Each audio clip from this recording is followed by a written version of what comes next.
Guys, welcome to my channel. तो English को लेकर आप लोग बहुत ज़्यादा टेंशन में रहते हो ना?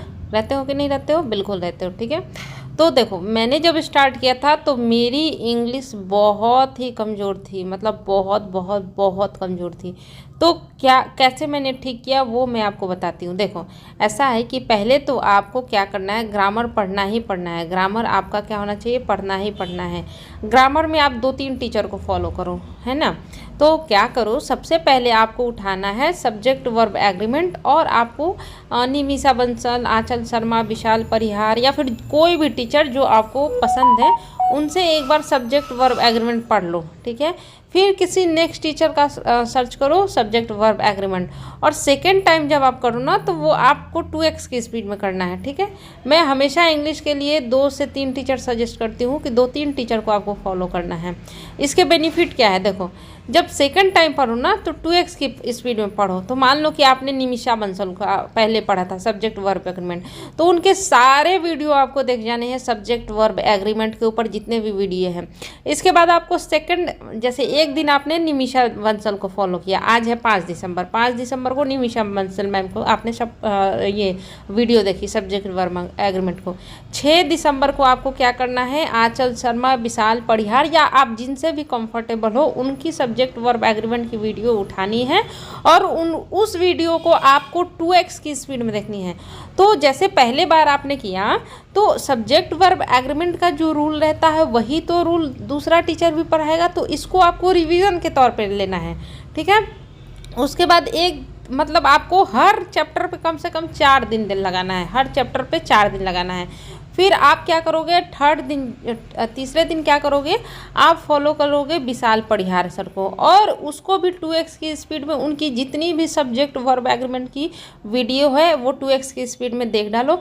और फिर रिकॉल करो कि मैंने पहले और दूसरे टीचर से जो पढ़ा था, है ना, सब्जेक्ट वर्ब एग्रीमेंट, वो ये पढ़ा था। वो क्या करते हैं, तीनों टीचर रूल सेम पढ़ाएंगे, एग्जाम्पल अलग अलग देंगे। तो यानी कि आपको सब्जेक्ट वर्ब एग्रीमेंट में अगर 25-30 रूल है तो क्या आपको 3 टीचर से अलग अलग पढ़ोगे और तीनों टीचर सेम ही पढ़ाएंगे तो क्या आपको याद नहीं होगा? बिल्कुल याद होगा। जिनकी भी ग्रामर में प्रॉब्लम है, इसको एक बार, आज 5 है ना, 5, 6, 7, 3 दिन अप्लाई करके देखो, और 8वें दिन क्या करना है कि आपको एरर डिटेक्शन बनाना है सब्जेक्ट वर्ब एग्रीमेंट का।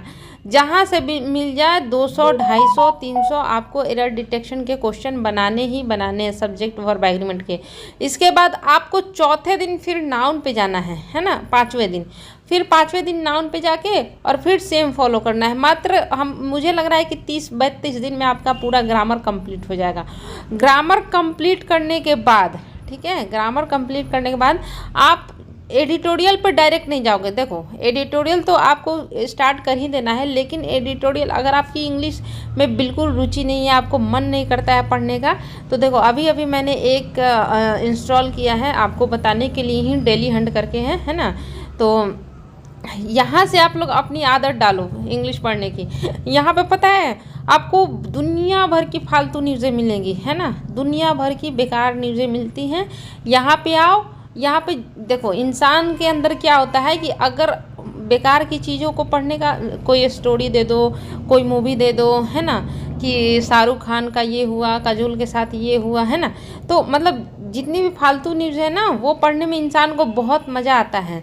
मतलब अच्छा देखो, हम लोग स्टूडेंट हैं तो हमारे लिए बॉलीवुड की न्यूज़ जो होती है वो फालतू में ही तो काउंट होंगी ना। तो इस टाइप की न्यूज़, या फिर मतलब बहुत सारी चीज़ें, अब आप लोग बच्चे तो नहीं हो कि फालतू चीज़ें मैं बोल रही हूँ तो आपको समझ में नहीं आएगा, तो वैसा करना है। तो आपको पहले आदत डालनी है, उसके बाद आपको जाना है, देखो ये स्लो है मेरा नेट, उसके बाद आपको जाना है एडिटोरियल पे, है ना। जब आदत आपको लग जाएगी ना, मैंने सेम किया था, जब आपको आदत लग जाएगी 10-12 दिन में, तब आपको एडिटोरियल पे आना है। इसके बाद आपको क्या करना है कि जैसे यहाँ पे स्टार्ट हुआ 13 नागालैंड सिविलियंस, अब मैं सोचूंगी कि आखिर ये सिविलियंस आया तो आया क्यों, ठीक है, ये मैं सोचना फिर स्टार्ट कर दूंगी। मेरा देखो ग्रामर कंप्लीट हो गया, अब मैं उस ग्रामर को यूज करूंगी एडिटोरियल में, है ना। तो मैं देखूंगी कि यहाँ पे ये जो है 13 13 नंबर है, यानी कि मोर देन 1।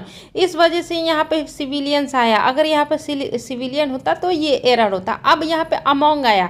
अमंग क्यों आया? तो हमने पढ़ा है कि बिटवीन यूज़ होता है 2 लोगों के लिए और अमंग यूज़ होता है मोर देन 2 लोगों के लिए, है ना।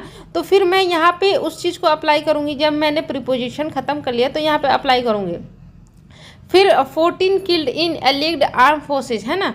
तो कहने का मतलब कि जब आपका ग्रामर कंप्लीट हो जाए तो आपको एडिटोरियल में उसको अप्लाई करना है। एक बार आपने 3 टीचर को फॉलो करके ग्रामर कंप्लीट कर लिया ना, मैं आपको लिख के देती हूँ कि दोबारा आपको ग्रामर की ज़रूरत नहीं पड़ेगी पढ़ने की। और जब आपका ग्रामर कंप्लीट हो जाए ना तो आपको मिसलेनियस एरर डिटेक्शन लगाना है, समझ रहे हो ना। जब आपका ग्रामर कंप्लीट हो जाए तब जाके आपको एरर डिटेक्शन के क्वेश्चन लगाने हैं मिसलेनियस। और देखो ऐसा नहीं है कि आप 100 में 100 बना लोगे, नहीं, 100 में 95 तो बन ही जाएंगे, 5 ही नहीं बनेंगे। तो फिर उन 5 को आपको देखना होता है, ठीक है। तो ऐसे आपको अगर ऐसे करोगे ना तो अभी दिसंबर, जनवरी, फरवरी ऐसे 3-4 मंथ में आपकी इंग्लिश बहुत अच्छी हो जाएगी। समझ रहे हो ना मेरी बात को। ऐसे आपको करना है। अब मैं आपको एडिटोरियल, अच्छा हाँ, और एक चीज़ मैं आपको बता देती हूँ, ठीक है। उसके बाद आपको क्या करना है कि क्विज़ेज़ लगाने हैं। क्विज़ेज़ लगाने हैं, जैसे कि मैं अभी देख लेती हूँ कि मेरे फ़ोन में कौन कौन सा ऐप इंस्टॉल है। एक सेकेंड गाइज। तो जैसे कि मैं एग्जांपल लेती हूँ, मेरे फ़ोन में गाइडली इंस्टॉल है, ठीक है। तो मैं क्या करूँगी कि टेस्ट पे जाऊँगी या फिर क्विजेस पे जाऊँगी, उसके बाद सेक्शनल टेस्ट लगाऊँगी, है ना। तो सेक्शनल में मैं इंग्लिश का टेस्ट देखूँगी कि इंग्लिश के टेस्ट कितने हैं।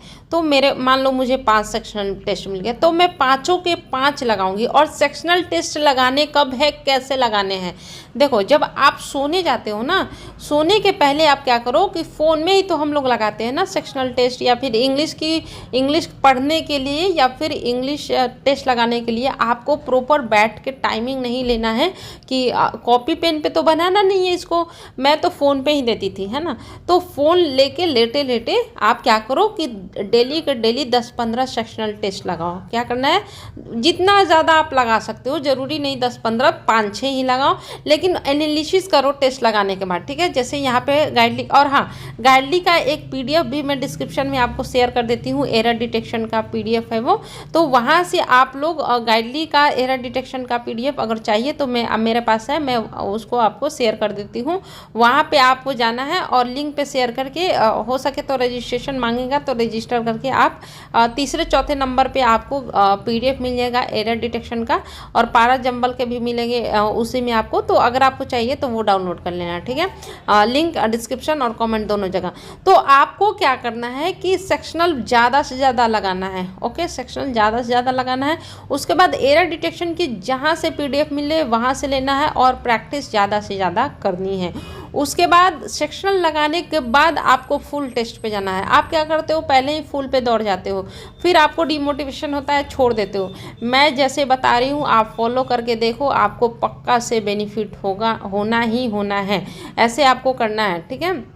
और वो कैब कहाँ से करना है, वो कैब के लिए जो भी एडिटोरियल में आपको वो कैब नहीं आते हैं वो खुद से याद करना है, खुद से, ठीक है। और पता है एडिटोरियल में वो कैब रिपीट होते हैं, आप जैसे जैसे पढ़ोगे ना आपको याद करने की ज़रूरत ही नहीं पड़ेगी, ऑटोमेटिक आपको बहुत सारे वो कैब याद हो जाएंगे, ओके। तो याद करने की आपको कोई ज़रूरत भी नहीं है। तो इतना कुछ करो, बाकी आगे मैं बताऊंगी आपको क्या करना है। फ़िलहाल के लिए इतना ही कुछ रखो, इतना ही फॉलो करो और इतना ही से मुझे बताना कि दीदी बेनिफिट हुआ या फिर नहीं हुआ। बाकी मैं जो PDF दे रही हूँ उसको डाउनलोड कर लेना, बेनिफिशियल रहेगा वो भी PDF। चलो गाइज, ऑल द बेस्ट।